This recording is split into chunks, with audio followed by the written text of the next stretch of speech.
धमतरी के जिलाध्यक्ष हैं। अभी प्रदेश में किस तरह से बीजेपी का जो माहौल तैयार हो रहा है वो किस तरह, जिस तरह से बीजेपी को छत्तीसगढ़ में बीजेपी का गढ़ बन चुका था, क्या ऐसा मुद्दा रहा कि बीजेपी अपने मतलब पूरे खाने को चित मान? जब अलग हुआ तो पहले जो मुख्यमंत्री जो बने वो अजीत जोगी बने थे, तो पहला श्रेय तो अजीत जोगी की तरफ जा रहा है। उसके बाद जो है बीजेपी का राज रहा था, तो बीजेपी का छत्तीसगढ़ से इस तरह से जाना। नमस्कार, आप देख रहे हैं VLC न्यूज और इस वक्त मेरे पास छत्तीसगढ़ के धमतरी जिला के जो बीजेपी के जो जिलाध्यक्ष हैं मिस्टर शशि कुमार पवार जी इस वक्त हमारे साथ मौजूद हैं। शशि पवार जी, सबसे पहले आपका हमारे चैनल पे बहुत बहुत स्वागत है। धन्यवाद जी। पवार जी, हम ये जानना चाहते हैं कि आप धमतरी के जिलाध्यक्ष हैं। अभी प्रदेश में किस तरह से बीजेपी का जो माहौल तैयार हो रहा है वो किस तरह से है? देखिए, हम सभी जान रहे हैं कि बीजेपी और सभी जनता जानती है कि भारतीय जनता पार्टी ही एक ऐसी पार्टी है जो लोकतंत्र में भारत माता के लिए काम करने वाली अगर कोई दल है तो भारतीय जनता पार्टी है। बाकी के आज़ादी के बाद हम सब ने देखा कि 60 वर्षों में जो स्थिति देश की थी, और सभी जानते हैं कि आज़ादी के बाद भी अप्रत्यक्ष रूप से हम गुलाम थे लोकतंत्र में भी। और उसके बाद जहाँ तक कि मैं छत्तीसगढ़ की बात करूँ तो छत्तीसगढ़ बनाने का जो श्रेय जाता है माननीय अटल बिहारी वाजपेयी जी, जिन्होंने छत्तीसगढ़ राज्य बनाया। और छत्तीसगढ़ राज्य बनने के बाद 3 साल जबकि वहाँ पर चुनाव होने थे, लेकिन चुनाव न करके कांग्रेस के वहाँ पर एक 3 साल के अल्पावधि में एक बहरूपिया सरकार रही कांग्रेस की, और उनके जो 3 साल का कार्यकाल रहा सभी जनता ने देखा।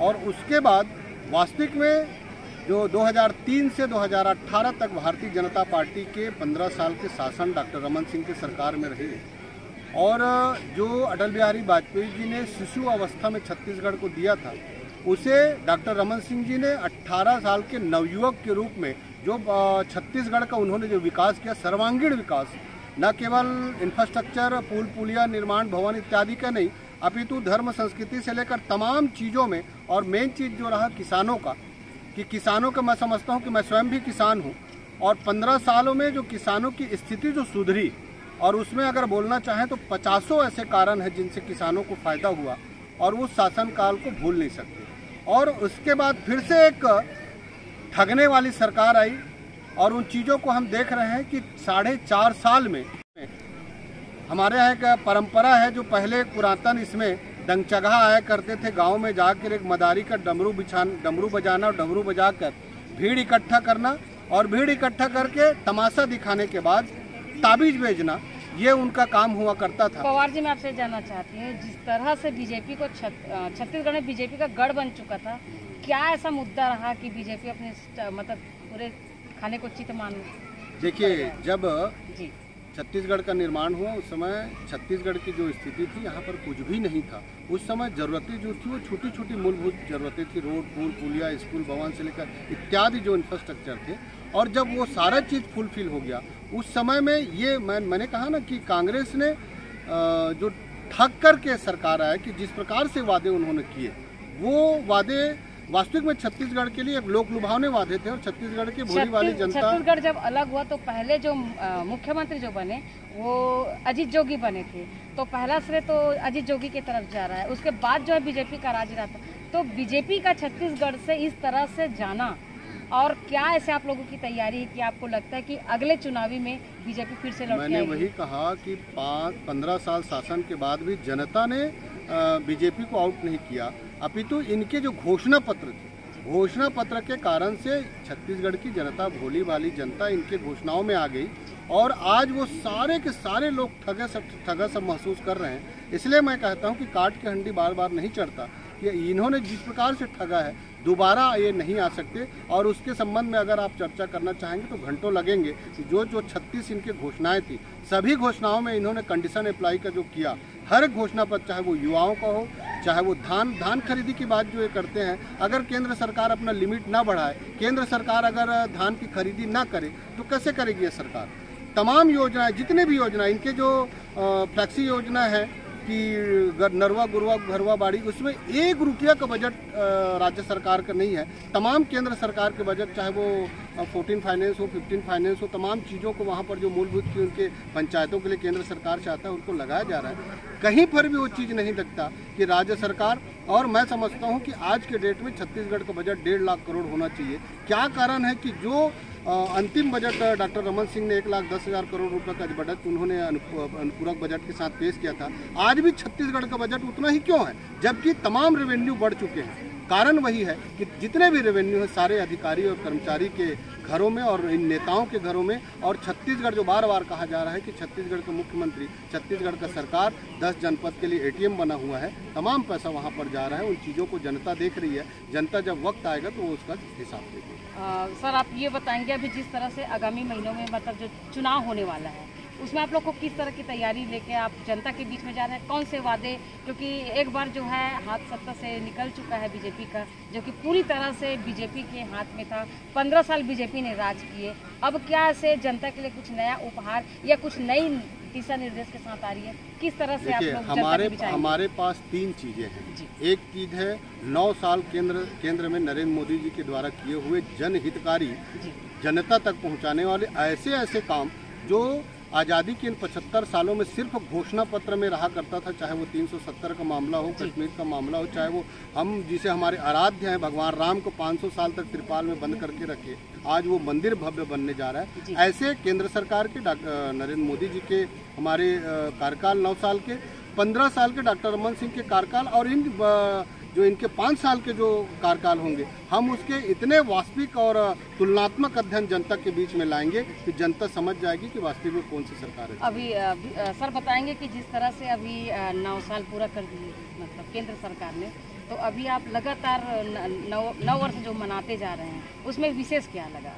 देखिए, 9 सालों में हर प्रत्येक वर्ष को मई के महीना में एक उत्सव के रूप में, कड़कती धूप में, चिलचिलाती धूप में पूरे देश में भारतीय जनता पार्टी के द्वारा इसको उत्सव के रूप में मनाया जाता है।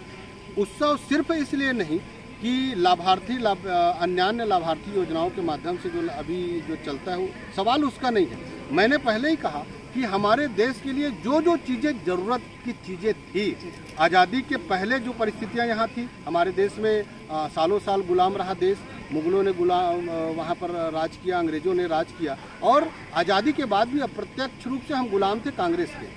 और उसके बाद वास्तविक में लोकतंत्र की परिभाषा जो है कि लोकतंत्र के में जनता के द्वारा चुनी हुई सरकार जनता के लिए काम करे। लेकिन कहीं भी नहीं लगता कि कांग्रेस के इन 60 सालों में था कि हमारी सरकार आएगी तो उस विवादित भूमि को हम ये करेंगे। 370 एक देश में 2 विधान 2 प्रधान कैसे चल सकता है? तो इन चीज़ों को अगर किसी ने जो पहले घोषणा पत्र में हुआ करता था, वास्तविक में उनको करके दिखा। पवार जी, मेरा लास्ट सवाल आपसे है कि अभी आपके दायित्व कितना है? चूँकि आप धमतरी जिला के जो हैं, आप बीजेपी के अध्यक्ष हैं, तो आपके अंदर में कितने विधानसभा आता है और आपको क्या क्या करना होता है, और आपके जो दायित्व है, और इस वक्त जो आपके पैर में जो फ्रैक्चर होने का मुख्य वजह? मैं अभी धमतरी जिले के, इस वक्त भी आप काम कर रहे हैं अपने? जरूर। हमारे अभी केंद्र सरकार के जो 29 मई से 30 जून तक 1 माह का 9 साल की उपलब्धियों के संबंध में विभिन्न सभा, सम्मेलन, संपर्क और बूथ स्तर, लोकसभा स्तर से विधानसभा और बूथ स्तर तक के कार्यक्रम हैं। इस परिस्थितियों में भी मैंने 8 सभाएं की है और लगातार हम लोकसभा क्षेत्र में और विधानसभा स्तर में कार्यक्रम हो रहे हैं। मैं भारतीय जनता पार्टी के धमतरी जिला के मेन विंग का जिलाध्यक्ष हूँ। हमारे अंडर में 12 मंडल हैं, 7 मोर्चे आते हैं, 16 प्रकोष्ठ हैं।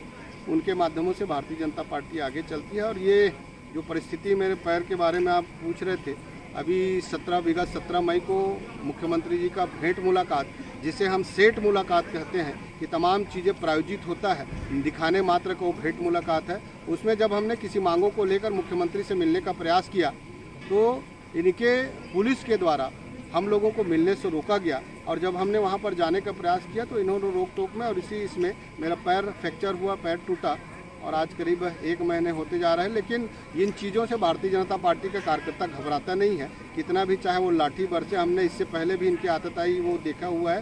तो ये सब चीज़ों से फर्क नहीं पड़ता।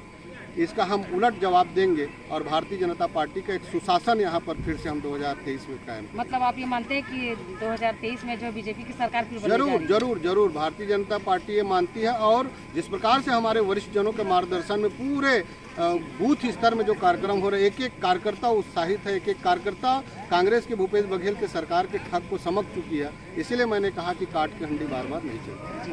अभी आप देख रहे थे धमतरी जिला के जो अध्यक्ष बीजेपी के अध्यक्ष हैं वो हमारे बीच रूबरू हुए, और देखिए आप किस तरह से बताएं कि कितने जो उनके विधानसभा कितने मंडल उनके अंदर में आते हैं, और किस दहाड़ के साथ उन्होंने बताया कि बीजेपी की सरकार इस बार छत्तीसगढ़ में फिर से बनने वाली है।